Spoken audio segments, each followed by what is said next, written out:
G'day folks. Well, I've been busy on it all weekend and I've got it all race ready for a fortnight's time, and she's nice. Beautiful day today. Oh, it's been incredible. It's about 8 o'clock at night. Oh no, it'll be about 20 to 9 actually in the evening. So we get an incredible twilight down here in the summertime. It can take an hour and a half to, once the sun goes down, or about an hour to get dark. So it's fantastic. Sort of this time of the evening, it just cools off and it's beautiful. And it's one of the little benefits of living in the southern hemisphere at 40 degrees south. It's beautiful. Yes, no, got her all ready, guys. She's ready to rock and roll. The next thing I want to do to this car, and I've decided I'm going to do it. I've been putting it off. I was going to do the cage first, then this. I'm going to do the rear top arms. So I'll get this club day done and dusted out of the way, and after that I'm going to tackle them top arms. Now, I had a fella that's given me some incredible information on rear suspension that really needs to be done to this to correct it fully. But what I'm going to do, I'm just going to focus on the top arms first of the car. And I mean that by, it's a triangulated four-link, they call it. And I really need to come through the back part where the seat used to be and set up these rear arms nice and level, and because that's the trouble I'm having with the minute. Every time the suspension moves up and down, or there's fuel loadings in it, or an extra person, it upsets the pinion angle, and it's frustrating, it really is. And the way the top arms are, they're angled down way too much because of the 9-inch diff that I run in it is physically a lot bigger than the standard, they call them Salisbury diff, that was originally in the car. And the suspension's really binding, it's terrible. So I want to free it up and sort out this top arm issue and correct the pinion angle.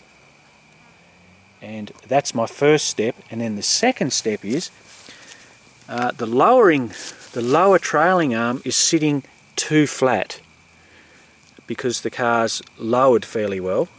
It's flattened out the rear trailing arms.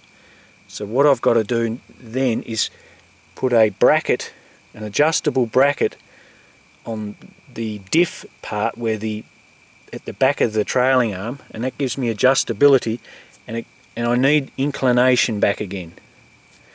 So that'll be stage 2, and it's going to take some effort, but I think it's going to be really worth it. It needs doing.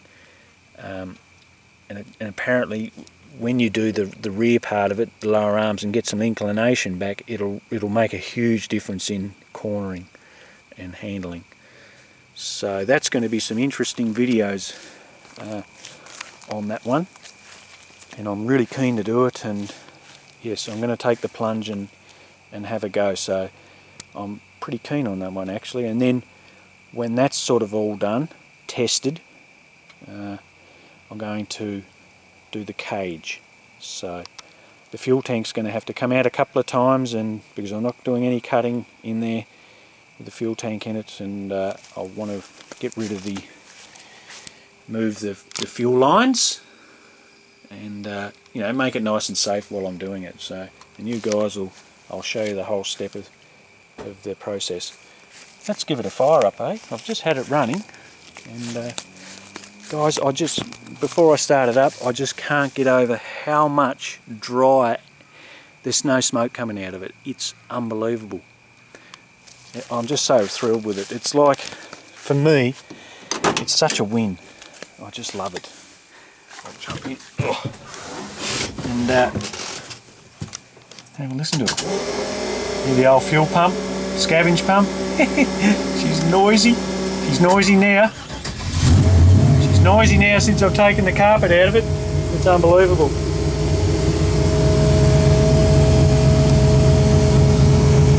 see that's darkening off a little bit, but anyway, get a little idea. I'll give it a few revs.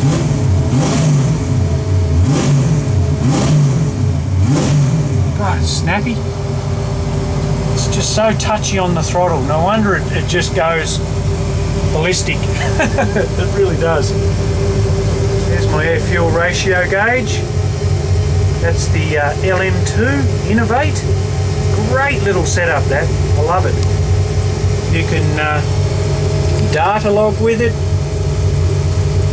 It'll do a graph. And it'll do I think it's called Lambda, or Lambda. Well, this is the air fuel ratio, AFR, but it'll do the other one too. So great little tool, fantastic. You know the best part about that oil drain mod, guys? I can just flick it off. I don't have to worry. I don't have to have any little extra that pump running for a few minutes extra. It just drips into that tank and that's the end of it. That is the beauty of something so simple but so effective. That's a shocking. It's darkening off too much. Sorry guys, but you get the gist. Anyway, I'll pop another vid up soon and I'll catch you later.